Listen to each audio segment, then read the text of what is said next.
के director general Dhiman PR. Ambedkar साहब, इनके नेतृत्व में चलाए गए पीबीएसपी के समाज परिवर्तन के लिए काम करने वाले सभी सहकारियों को जय भीम। जय भीम। कल्चर ऑफ कास्ट और कल्चर ऑफ स्टुपिडिटी के बारे में मुझे जो बोलने की आपने संधि दी, उसका मैं आपका शुक्रगुजार हूँ। हम सभी सहकारियों अम्बेडकरवाद को जानते हैं, तो अम्बेडकरवाद के लक्ष्य को भी जानना जरूरी है। तो अम्बेडकरवाद के लक्ष्य क्या है? तो 3 प्रमुख लक्ष्य है। जाति पाति का समूलनाश करना, बहुजन समाज को शासन करती जमात बनाना, भारत को प्रबुद्ध भारत बनाना यानी महान अशोक का राज लाना।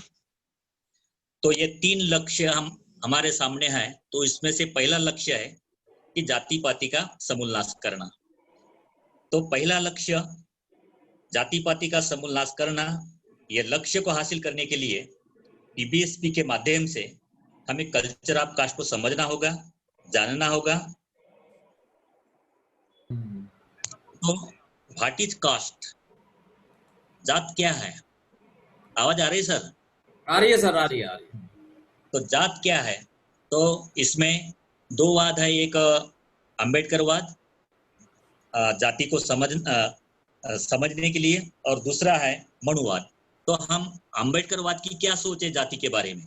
तो हम जाति के बारे में ये समझते हैं कि caste is notion, it is a state of mind. जाति है एक अवधारणा है, मन की अवस्था है। दूसरा है कास्ट ये वायरस है, एक विषाणु है। कास्ट ये मॉन्स्टर है। जाति एक शैतान है। कास्ट इज इनक्लोज क्लास, एक बंदिस्त जाति एक बंदिस्त वर्ग है। Caste is an unnatural institution, जाति एक अनैसर्गिक संस्था है। कास्ट इज स्टुपिडिटी, जाति बेवकूफी है, मूढ़ता है। Caste is another name of unthinkingness, जाति एक तर्कहीन विचारधारा है। जात मानवता विरोधी है, भेदभाव निर्माण करती है। तो ये हम अम्बेडकरवादी जानते हैं। मनुवादी की सोच क्या है जाति के बारे में? तो जाति नहीं जात नहीं थी जात, जो जन्म से ही आ जाती है और मृत्यु के साथ ही जाती है, उसे जाति कहते हैं। जाति ईश्वर की देन है, जातियों को ईश्वर ने बनाया है। जाति पैतृकता की देन है। Caste is hereditical effect. तो ये मनुवादी सोच है। फिर कास्ट को समझने के लिए हमें क्या सीखना है? कास्ट कैसे समझेगी? तो कास्ट को समझने के लिए हमें कास्ट की ज्योग्राफी सीखना होगा, कास्ट के बारे में, कास्ट की हिस्ट्री सीखना होगा, कास्ट की सोशियोलॉजी सीखना होगा, कास्ट की इकोनॉमी सीखना होगा, और कास्ट की साइकोलॉजी सीखना होगा। तो हम तो ये सभी सब्जेक्ट के स्नातक नहीं है, लेकिन स्नातक नहीं होते हुए भी हम इसको सीखना चाहते हैं। जब तक हम ये कास्ट की ज्योग्राफी, हिस्ट्री, सोशियोलॉजी, इकोनॉमिक और साइकोलॉजी को सही ढंग से नहीं समझ पाते, तब तक हम जाति को सही ढंग से नहीं समझ पाते और उसका एनालिसिस भी नहीं कर पाते। तो डॉक्टर बाबा साहब अम्बेडकर कहते हैं कि turn in any direction you like, caste is the monster that crosses your path. You can not have political reform, you can not have economic reform, master. तो आपके इच्छा अनुसार कोई भी दिशाओं में आप जाओ, जात नाम का शैतान रोड़ा बनकर खड़ा रहता है। इस शैतान को आप जब तक खत्म नहीं करेंगे, तब तक आपकी राजकीय और आर्थिक सुधारना नहीं हो सकती। तो ये बाबा साहब ने कहा है। तो इसको पहले जात को खत्म करना चाहिए।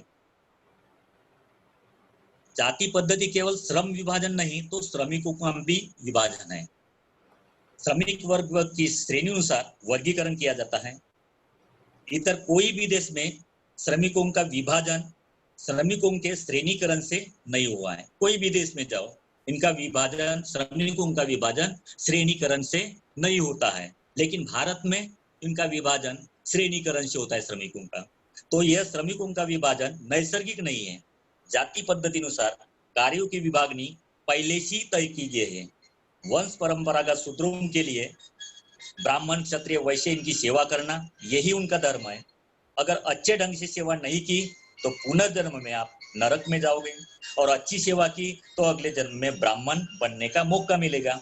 इसी पाखंडवाद या झूठी सोच के कारण 85% बहुजनों की प्रगति नहीं हुई।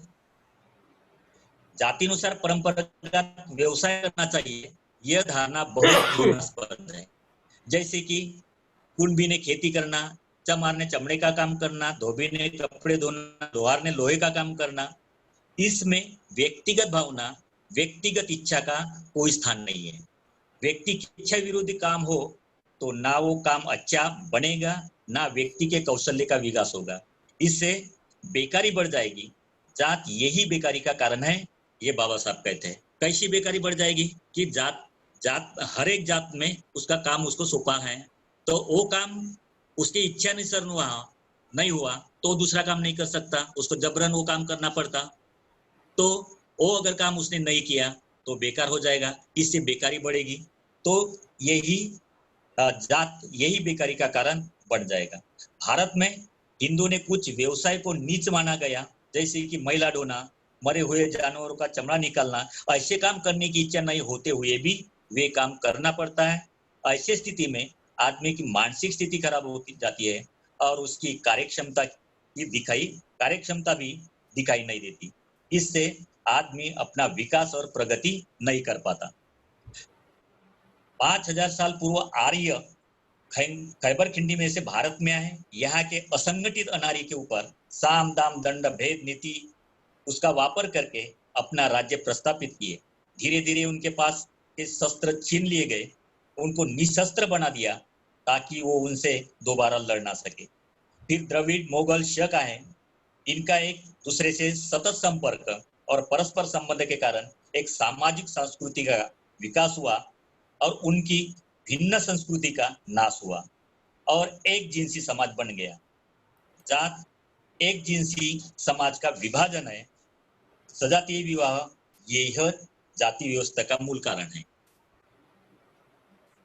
तो पहले बहिर्गोत्र पद्धति में विवाह होते थे, लेकिन मनुवादियों ने सजातीय पद्धति से विवाह करने के लिए बाध्य किया और उससे जातीयता टिकी हुई है।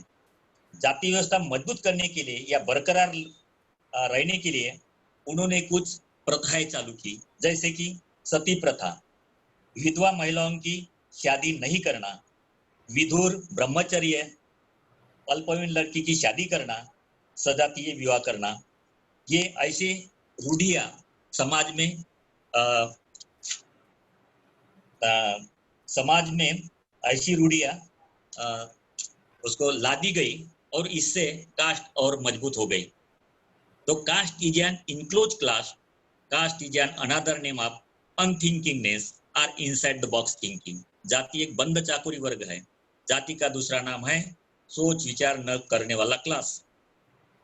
Caste is the danger virus, thinking skill is a potential antivirus. सबसे पहले ब्राह्मणों ने जात निर्माण की, उसका नाम ब्राह्मण जात रखा। ब्राह्मण ने खुद को बंदिस्त किया और अपने दरवाजे दूसरों के लिए बंद कर दिए। दूसरा कोई आ न सके। लाभ इमिटेशन के द्वारा, अनुसरण के द्वारा दूसरे लोगों ने भी अपने अपने दरवाजे बंद किए, खुद को बंदिस्त किए। इसी प्रकार जाति का निर्माण हुआ। अपने अपने जाति में लोग जी रहे। मानव वंश शास्त्रज्ञ डॉक्टर केतकर कहते हैं की जात ही केवळ त्याच समूहात जन्माला आलेल्यांची मिळून बनत असते व कठोर सामाजिक नियमांनी व्यक्तीला समाजाबाहेर विवाह करण्यास सदस्यांना सक्त मनाई असते। तो डॉक्टर केतकर के अनुसार बाबा साहब कहते हैं कि इनका एक ही उद्देश्य है कि रोटी बंदी और बेटी बंदी। इसका अर्थ है कि जाति में सजातीय विवाह होते थे और यही कारण है जाति व्यवस्था आज टिकी हुई है। भगवान बुद्ध के काल में जाति पातियों को महत्व नहीं था। सोच विचार करने वाला समाज बन गया था। लोगों में सहकारिता बढ़ी थी। सत्य को सत्य और असत्य को असत्य मानने वाला समाज बन गया था। लोगों में मानवता का संदेश गया था। लोग जातीयता को नकारने लगे थे। महान सम्राट अशोक के काल में पूरी तरह जाति व्यवस्था नष्ट हो गई थी। एक समृद्धशाली और कल्याणकारी साम्राज्य बन चुका था। महान अशोक के शासनकाल में आणविक विद्या पढ़ाई जाती थी। सोच विचार करने वाला समाज बना था। सहकारिता बढ़ गई थी। हर व्यक्ति एक दूसरे से भाईचारा निर्माण कर एक दूसरे के सुख दुख का भागीदार बनकर जीवन जीता था। महान अशोक ने कहा है कि जो कुछ भी मैं लोगों के जीवन में प्रगति और समृद्धि ला सका हूँ वो मूलतः लोगों को सोच विचार करने वाला बनाकर ला सका। तो सोच विचार करने वाला समाज ये सम्राट अशोक के काल महान अशोक के काल में सोच विचार करने वाला समाज बन चुका था। वह समतामूलक शासन था, स्वतंत्रता, बंधुता और न्याय, इन मूल्यों का लोग पालन करते थे। सुखी और समाधानी राज्य था, नहीं कोई अन्य श्रेष्ठ कार्य सर्वलोक हित से बढ़कर। तो लोगों के हित से बढ़कर और दूसरा कोई महत्वपूर्ण कार्य नहीं है।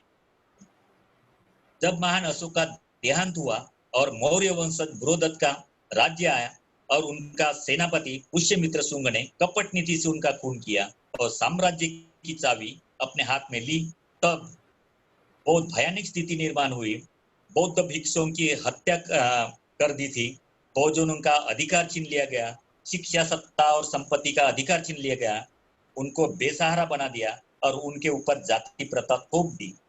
मनुस्मृति को एक आदेश के तौर पर लागू किया, सख्ती से उसका पालन करने को मजबूर किया, जो आज तक हम उस जाति व्यवस्था के गुलाम बनकर जी रहे हैं।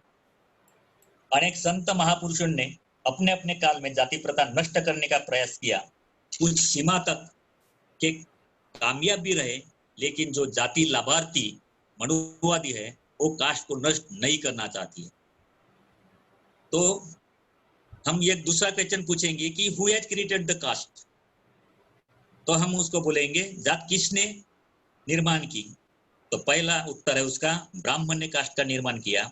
देश क्यों किया? देश के ऊपर राज करने के लिए जात का निर्माण किया। दूसरा थर्ड क्वेश्चन है कि purpose to create culture of caste, उसका उद्देश्य क्या था?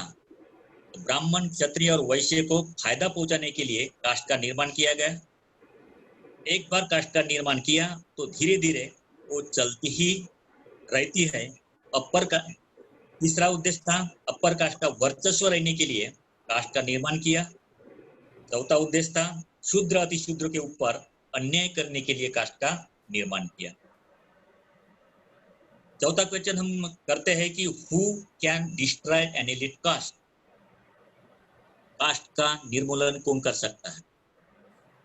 तो पहला, राजकीय शक्ति जात को नष्ट कर सकती है।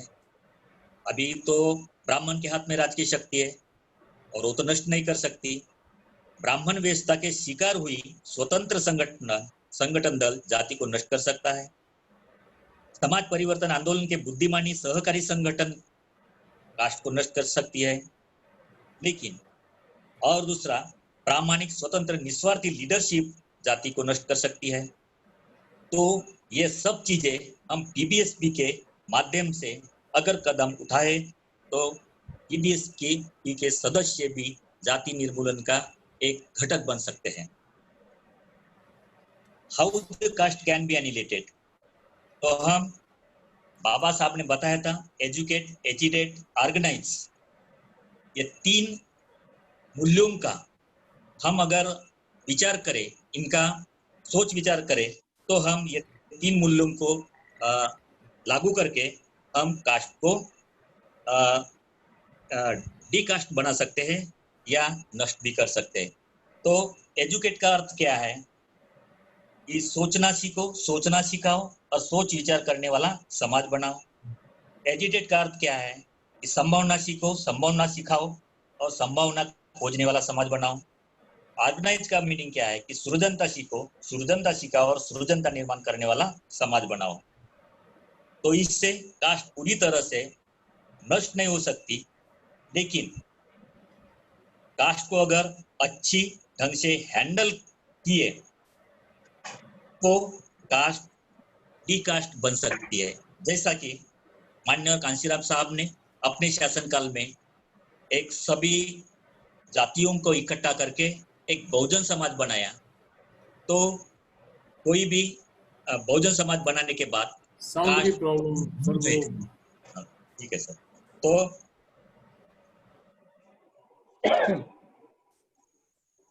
Very nice. थिंकिंग स्किल और कोऑपरेशन से जब नष्ट हो, कास्ट दुधारी तलवार है, उसको इस्तेमाल करना सीखो तो हम इससे जो पीबीएसपी के ट्रेनर है उनका संगठन ही कास्ट को डिकास्ट कर सकता है। कास्ट को डिकास्ट या एनिलेट करने में हम कामयाब हुए तो महानसों का राज आएगा और भय मुक्त समाज बनाएगा। समझाने वाले को समझना होगा और समझकर समझाना होगा। सोच विचार करने वाला समाज मूलक समाज बनाना होगा। तो जय भीम सत्यो। वेरी नाइस, थैंक यू, बहुत अच्छा। बहुत बढ़िया, बहुत अच्छा रमेश राम टेके जी सर, आपका बहुत अच्छा प्रेजेंटेशन था और आपने अच्छा समझाने का काम किया। धन्यवाद।